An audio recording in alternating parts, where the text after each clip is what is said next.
ఇలాంటి మరెన్నో వీడియోలు చూడడానికి like, share, subscribe and comment. ఈరోజు ఈ వీడియోలో కేదారేశ్వర వ్రత కథ, ప్రాముఖ్యత, విశిష్టత గురించి తెలుసుకుందాము. కార్తీక పౌర్ణమి రోజు కేదారేశ్వర వ్రతము ఆచరించడం చాలా మంచిది.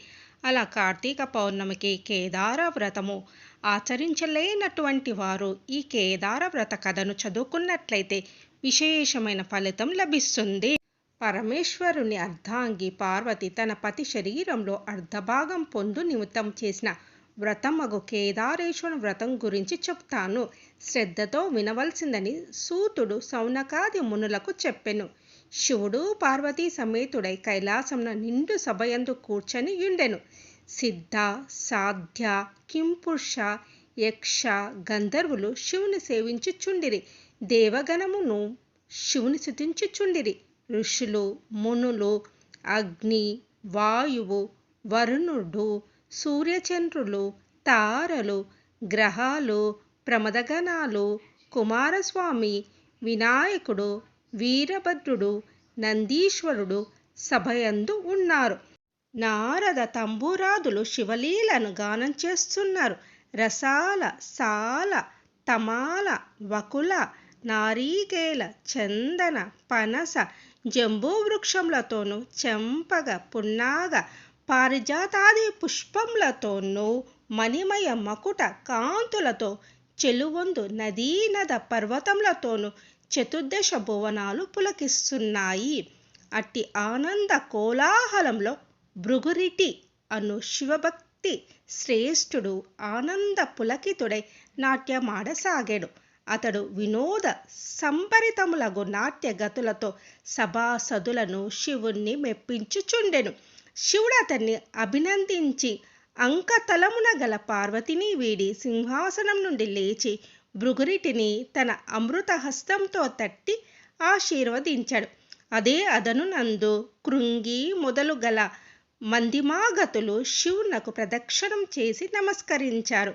ఇది గమనించిన పార్వతి భర్తను చేరి, నాదా, నన్ను విడిచి మీకు మాత్రమే వీరెలా నమస్కరించిరి?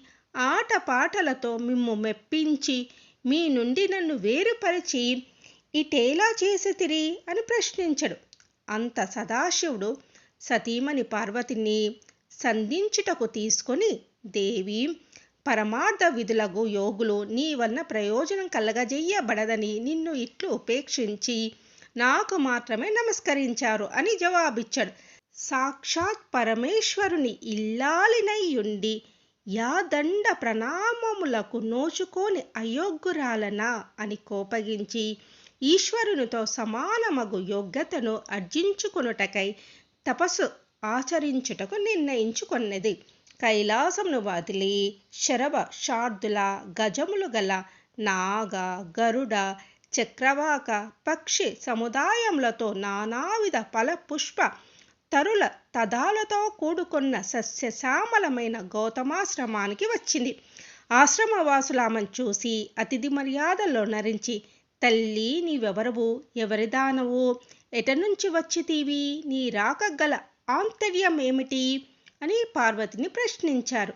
వారి ప్రశ్నలకు పార్వతి మిక్కిలి ఆనందించినదై యక్ష యాగాది క్రతువులచే పునీతమైన గౌతముని ఆశ్రమమున నియమ నిష్ఠాగరిష్ఠులై అలరారు పుణ్యపురుషులారా, నేను హిమవంతుని పుత్రికను, సాక్షాత్ పరమేశ్వరుని ఇల్లాలిని, శివుని సతిగా నా నాదునితో సమానమగు యోగ్యతను పొందగోరి తపమాచరించ సంకల్పించుకున్నాను. ఇందు నిమిత్తమై మీ ఆశ్రమానికి వచ్చిన దానను అన్నది పార్వతి. మహర్షులారా, నేను ఆశించిన ఫలమును పొంది శివుని అర్ధాంగినై తరించుటకు తగిన వ్రతమును నాకు ఉపదేశించుడు అని పార్వతి వారిని కోరుకున్నది. అందు గౌతముడు, పార్వతి, ఉత్తమ వ్రతం ఒకటి ఉన్నది, అది కేదారేశ్వర వ్రతము. నీవా వ్రతమును ఆచరించి మనోభిష్ట సిద్ధిని పొందవలసింది అన్నాడు గౌతముడు. వ్రత విధానమును వివరించమని పార్వతి గౌతముని కోరింది. జగజ్జనని ఈ వ్రతాన్ని ఆశ్వయుజ మాసంలో శుక్లపక్షంలో అష్టమి నందు ఆచరించాలి. ఆ రోజున శుచిగా స్నానాదులు ఆచరించి నిర్మలమైన మనసుతో మంగళకరమగు ఏక విశంతి దారంతో చేతికి తోరంను ధరించి షోడశోపచార విధులతో పూజను నిర్వహించి ఆ రోజున ఉపవాసం ఉండవలెను. ఆ మర్నాడు విప్రులకు భోజనం పెట్టి ఆ తర్వాత ఆహారంను తీసుకొనవలెను. ఇలా వ్రతము ఆచరించిన నాటి నుంచి అమావాస్య వరకు పూజాక్రమముతో కేదారేశ్వరుణ్ణి ఆరాధించవలను. ధాన్య రాశిని పోసి అందు పూర్ణ కుంభం నుంచి 21 పర్యాయములు సూత్రమును చుట్టి పట్టు వస్త్రంతో దానిని కప్పియుంచి నవరత్నములను కాని సువర్ణమును కాని ఉంచి గంధ పుష్పాక్షంతలతో పూజించాలి. దేవి 21 మంది బ్రాహ్మణులను రప్పించి వారి పాదములను కడిగి కూర్చుండబెట్టి యథావిధిగా ధూప దీప గంధ పుష్ప అక్షంతలతో పూజించి భక్ష భోజ్య నైవేద్యాదులు కందలీ ఫలాలు పనసలు ఆరంగింపజేసి తాంబూలాలు దక్షిణనిచ్చి వారలను తృప్తిపరచవలను. ఈ తీరున వ్రతమాచరించిన వారిని శివుడు అనుగ్రహించి మనోభీష్ట సిద్ధిని కలగచేయును అని గౌతముడు పార్వతికి వివరించాడు. గౌతమ మహర్షి చెప్పిన విధి విధానమును అనుసరించి పార్వతి కేదారేశ్వర వ్రతాన్ని నిష్టగా భక్తితో చేసింది. పరమేశ్వరుడు సంతుష్టుడై ఆమె అభిష్టానుసారము తన మేనులో సగభాగం పార్వతికి అనుగ్రహించను. అంత జగదాంబ సంతుష్టురాలే భర్తతో నిజ నివాసం కైలాసమున కేగను. కొంతకాలంనకు శివభక్తి పారాయణుడగు చిత్రాంగతుడను గంధర్వుడు నందీకేశ్వరుని వలన కేదారేశ్వర వ్రతమును దాని మహత్యును విన్నవాడై మనుష్యలోకమునకు దానిని వెల్లడి చెయ్యగోరి దివి నుండి భువికి కేంతెంచి ఉజ్జయిని నగరంలో ప్రవేశించి ఆ నగరాన్ని పరిపాలిస్తున్న రాజు వజదంతునకు కేదార వ్రత విధానాన్ని వివరించాడు. వజదంతుడు ఆ వ్రతమును ఆచరించి శివానుగ్రహంతో సార్వభౌముడయ్యాడు. తదనంతరము ఉజ్జయిని నగరంలో గల వైశ్యునకు పుణ్యవతి భాగ్యవతి అను 2 కుమార్తెలు కలరు. వారు ఒకనాడు తండ్రిని చేరి జనక మాకు కేదార వ్రతం చేయుటకు అనుజ్ఞ నిమ్ము అని అడిగారు. అందుకతను బిడ్డల్లారా, నేను దరిద్రులను, సామానులను సమకూర్చగల పాటివాడను కాను.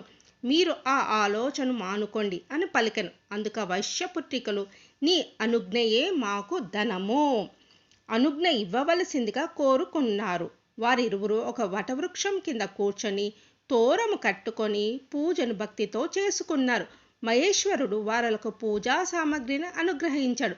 వారు కల్పోక్తంగా వ్రతమాచరించాడు. శివుడు సాక్షాత్కరించి వారికి ఐశ్వర్యంలో సుందర రూపములను ప్రసాదించి అంతర్జిత్తుడయ్యాడు. ఆ వైశ్యపుత్రికలకు యుక్త వయసు వచ్చింది. సౌందర్య సోయగం గల వైశ్యపుత్రికలలో పెద్దామ పుణ్యవతిని ఉజ్జయిని నగర మహారాజు, చిన్నామ భాగ్యవతిని చోళ భూపాలుడు వివాహం చేసుకున్నారు. వారి తండ్రి అగు వైశ్యుడు ధనధాన్య సమృద్ధితో రాజ్య భోగములతో పుత్రులను పొంది సుఖంగా జీవిస్తున్నాడు. మరికొంత కాలానికి చిన్న కుమార్తె భాగ్యవతి ఐశ్వర్య మధోన్ముతురాలై కేదార వ్రతాన్ని మర్చిపోయింది. అందువల్ల ఈశ్వరానుగ్రహం కోల్పోయింది. ఆమె భర్త ఆగ్రహానికి గురైంది. ఆమె భర్త ఆమెను కుమారుణ్ణి రాజ్యం నుండి వెడలగొట్టి వేశాడు. ఆమె పడరాని పాటలు పడుతూ ఒక బోయవాని ఇంట ఆశ్రమం పొందింది. ఒకనాడామె తన కుమారుని చేరబిలిచి, నాయనా, నీ పెద్ద తల్లి ఉజ్జయినీపురం మహారాణి, ఆమె వద్దకు వెళ్ళి మన దీనస్థితిని వివరించి ఆమెను సహాయం అర్థించి తీసుకొని రావాల్సింది అని చెప్పి పంపించింది. అతడు ఉజ్జయినికి వెళ్ళి పెద్ద తల్లిని కలిసి తమ దుస్థితిని వివరించాడు. ఆమె కొంత ధనమిచ్చి కుమార్ని సాగనంపింది. అతడు తిరిగి వస్తుండగా మార్గ మధ్యమందు మహేశ్వరుడు చోరుని రూపంలో వారిని అడ్డగించి అతని వద్ద గల ధనాన్ని కొల్లగొట్టాడు. అతడు జరిగిన దానికి మిక్కిలి విచారించి మరలా పెద్ద తల్లి వద్దకు వెళ్ళి జరిగిన సంగతిని వివరించాడు. ఆమె మరలా కొంత ధనాన్నిచ్చి పంపించింది. ఈ పర్యాయం కూడా మార్గ మధ్యమందు చోర రూపుడైన శివుడు ఆ సొమ్మును తీసుకొని పోయాడు. మరలా అతను పెద్ద తల్లి వద్దకు బయలుదేరగా అంతర్వాహిని నుండి ఈశ్వరుడు, ఓయి, నువ్వు ఎన్నిసార్లు నీ పెద్ద తల్లిని అడిగి సొమ్ము తెచ్చుకున్నా నీ తల్లి కేదార వ్రతమును మానివేసిన కారణంగా ఆ సొమ్ము నీకు దక్కదు అని హెచ్చరించాడు. ఆ మాటలు విన్న అతను తిన్నగా పెద్ద తల్లి వద్దకు వెళ్ళి తాను విన్న మాటలను తెలియజెప్పాడు. అప్పుడు ఆమె బాగా ఆలోచించి అతని చేత కేదార వ్రతం చేయించి డబ్బిచ్చి పంపింది. తల్లితో కేదార వ్రతం చేయవలసిందిగా చెప్పమన్నది. అతడు ఆ ప్రకారం తల్లి వద్దకు వెళ్ళి పెద్ద తల్లి ఇచ్చిన సొమ్ము ఇచ్చి వ్రతము చెయ్యవలసిందని పెద్ద తల్లి చెప్పిన మాటలను చెప్పాడు. గుర్తు కలిగిన భాగ్యవతి భక్తి శ్రద్ధలతో కేదార వ్రతాన్ని చేసింది. ఆమె భర్త మంది మార్బలంతో వచ్చి ఆమెను కుమారుణ్ణి రాజ్యదానికి తీసుకొని వెళ్ళాడు.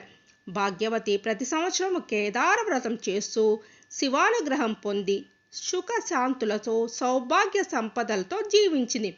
ఎవరు ఈ కేదార వ్రతమును నియమనిష్టలతో కల్పోక్తంగా చేయుదురో, ఎవరైనా ఈ కథ చదివినా విన్నా అట్టివారు ఎట్టి కష్టములు లేనివారై సుఖంగా జీవించి అంత్యమున శివ సాన్నిధ్యము పొందుదురు.